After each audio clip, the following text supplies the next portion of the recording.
مرحبا وكيفكم؟ معكم وردة محمد واهلا وسهلا فيكم بفيديو جديد. اليوم الفيديو ان شاء الله حيكون جولة بغرفة حايكة. ان شاء الله اليوم حيكون جولة بغرفتي. حفرجيكم كيف انا برتب مشاريع الكروشيه اللي انتهيت منها، مشاريع الكروشيه اللي جالسة اشتغل عليها او المشاريع المركونة، كيف بستخدم بعض المشاريع بالديكور بغرفتي. طبعا ما حتكون الغرفة كلياتها يعني 100 مثل غرفة الفنادق، كل الديكور مناسب لبعضه، لأنه بتعرفوا الحايكات بتحب دائما تجرب كل أنواع الخيطان، فمو ضروري الأنواع الخيطان تكون ملبقة على بعضها، لكن المهم إنه تصمديها بغرفتك. فأنا حفرجيكم كمان الخيطان اللي عندي كيف حاطهم كيف مرتبتهم، وأكيد انتوا شايفين بعضهم وراي بالرفوف. فقبل ما نبدأ بالفيديو لا تنسي تشتركي بالقناة بالضغط على زر الاشتراك اسفل هذا الفيديو، وتفعلي جرس التنبيهات حتى دائما تشوفي مثل هيك فيديوهات بالمستقبل. ويلا خلينا نبدأ.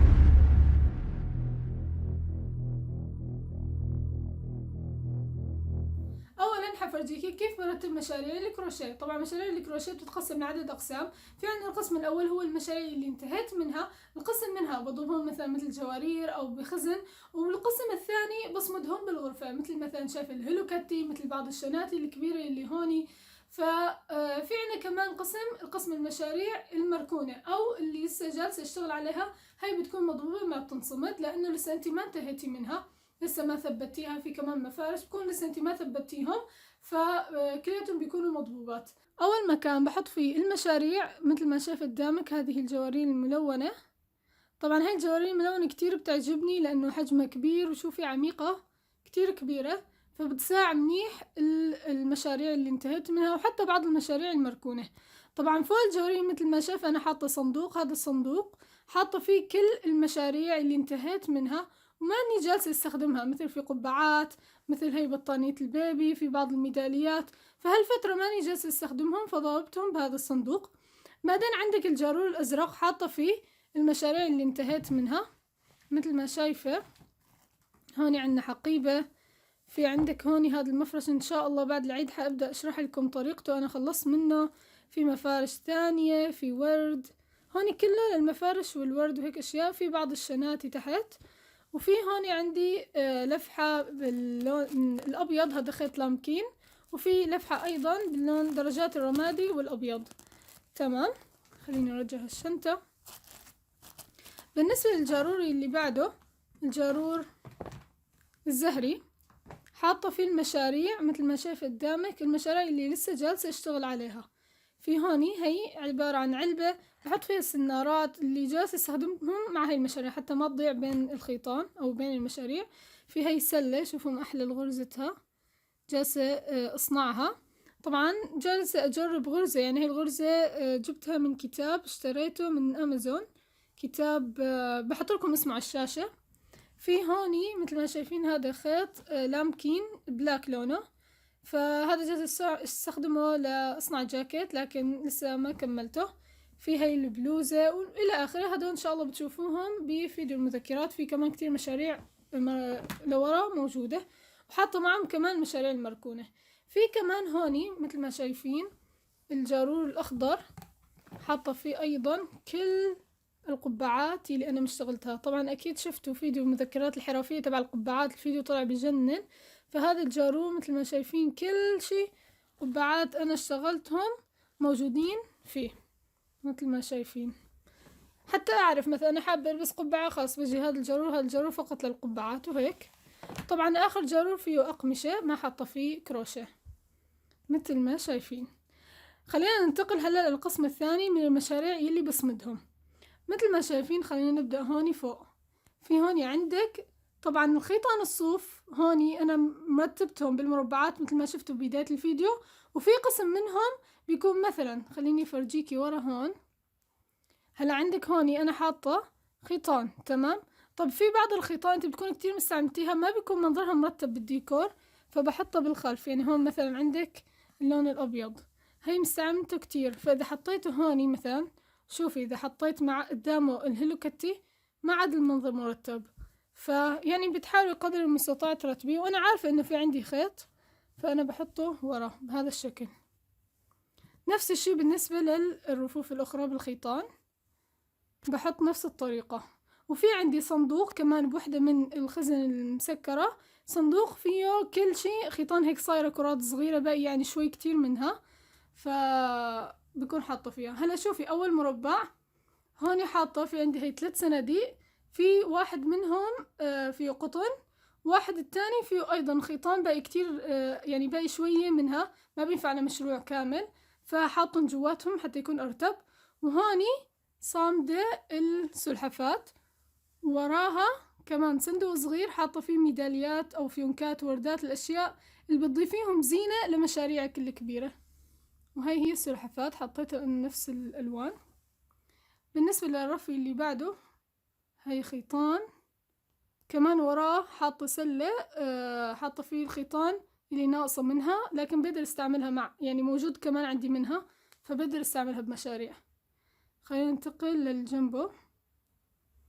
هوني حاطة رفوف عفوا المطاربين تبعيت رمضان إذا بتتذكروها، وحاطة الخرفان تبعيت عيد الأضحى مثل ما شايفين. طبعا بواحد من المطاربين حاطة أنا مقصات هيك.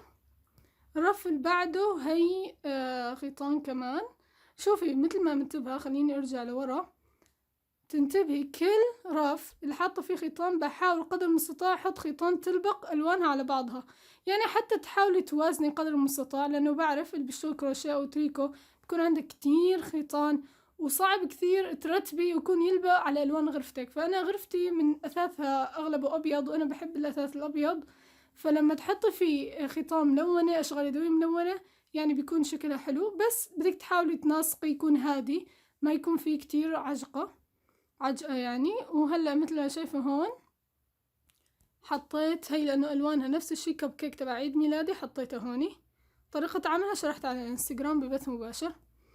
هوني في عندي الخيطان، هي الخيطان صوف، القبل كانت خيطان قطنية، هلا هون خيطان صوف كلياتها عبارة عن صوف، يعني مثل ما مبين خامتها خيطان صوف، هي مدرجة هيك ألوانها. وورا في عندي خيطان حاطة بأكياس الخيطان المشعرة حتى ما تتغبر، فحطيتها بأكياس. في هون هلا هي المشاريع اللي أنا انتهيت منها وبستفيد منها. يعني كيف؟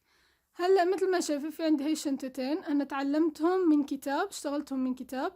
هاي الشنطتين كل وحدة منهم أنا ضابة فيهم الأشياء اللي أنا تعلمتها بالخياطة، الأشياء جربتها بالقماش، في منهم بعضهم فيهم قماش، يعني حتى بنفس الوقت أصمدهم ألوانهم تلبق على ديكور غرفتي وبنفس الوقت استفيد منهم. عرفتي كيف؟ هيك. وهوني حاطة أنا سنارات تريكو عندي إياهم هيك سنارات كبار. تحت هوني في كمان شنطة، هاي الشنطة حاطة فيها مشاريع كروشيه صغيرة، يعني معبيتها كلها مشاريع كروشيه كمان ما بستعملهم. يعني بهالطريقة استفيدي انت من مشاريعك، بدك تحطيها ديكور حطي فيها تضبي فيها المشاريع الثانية.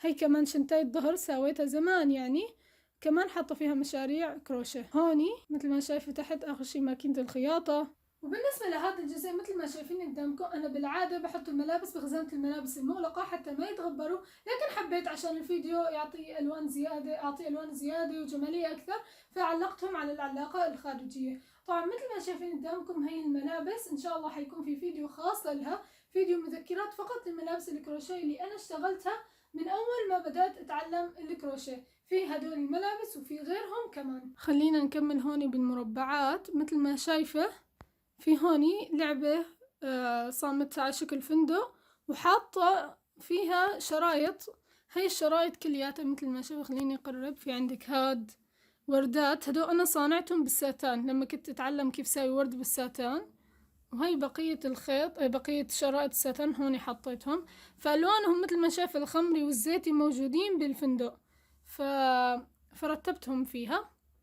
في هون كمان مشروع كروشيه أنا صامته مثل ما شايفين، مشروع الكنبة، هاي غلاف صندوق محارم على شكل كنبة، حطيته هون هيك كديكور، يعني كثير خلي بسيط ما تعبي الدنيا ألوان مثل ما شايفة. طبعا هذا في الخلف ضوء مكتب بستعمله وقت التصوير، لكن حطيته هون مؤقت. وهوني كتب كروشيه ومجلات كروشيه وهيك أشياء. في عندي مثل ما شايفين هوني على السرير، ان شاء الله تكون واضحة عليكم بالتصوير، هاي المخدة اشتغلتها مع تحدي هاجر، فحاطة هوني ألوانها هيك فاتحة وهادية، فمثل ما شايفين عندي السرير أنا كله أبيض فبيلبق، وأعلى السرير ديكور ريش مثل ما شايفين حاطيته، يعني ما كتير بيلبق ألوانه ولكن حبيت أصمده مثل ما شايفينها.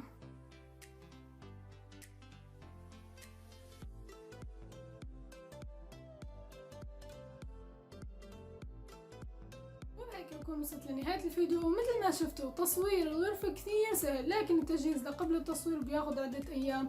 ما تفكروا الغرفة دائما هيك مرتبة بأحسن طريقة. قبل تصوير هذا الفيديو صار لي شي عدة أيام جالسة برتب بوازن إنه في خيطان هون في خيطان هون، الألوان تكون لابقة على بعضها، الرفوف كلياتها طبعا ما في غبرة ما في أي شي، حتى يكون تصوير بروفيشنال وكتير يكون يعني تستفيدوا منه. الهدف إنه تستفيدوا، الهدف انه تكونوا تعرفوا اخذتوا فكرة كيف ترتبوا مشاريعكم الكروشيه. مو لازم يكون تماما نفس الطريقة، انه يكون عندك جوارير تحطي فيها المشاريع، يكون عندك رفوف ترتبي الدوكري فيها، كل وحدة تتفنن باثاث اللي بغرفتها، بالوان اللي بتستعملها، الوان الاثاث اللي عندها. فطبعا هذا الشيء اولا بيحتاج شغف في الديكور، انا لاني كتير بحب الديكور وهالاشياء والديكوريشن وكيف الترتيب الالوان وكل هالقصص، فهذا الشيء بيدعم كمان. وطبعا ما تفكروا الغرفة دائما بتكون هيك مرتبة، لانه دائما كل بنت تشتغل كروشيه تريكو اي حرفة ثانية، اللولو الخرز الاوراق الاشكال كل شيء. طبعا انت بدك تاخذي مثلا الاشياء اللي بدك اياهم للمشروع المعين مثلا وبدك تقعدي تشتغلي، ما بتلحقي او ما بيكون في وقت ترتبي كل شغله اخذتيها ورجعتيها، فبتحتاج الغرفة كل كم يوم ترتبيها. انا صار لي عدة ايام برتب فيها عشان اخلي الفيديو لكم جميل ومرتب. بتمنى الفيديو عجبكم واستفدتم منه، وطبعا لا تنسوا تشتركوا بالقناه بالضغط على زر الاشتراك اسفل هذا الفيديو وتفعل جرس التنبيهات حتى دائما اول ما انزلكم مثل هيك فيديوهات يوصلك اشعارات. وبشوفكم فيديو جديد ومع السلامه.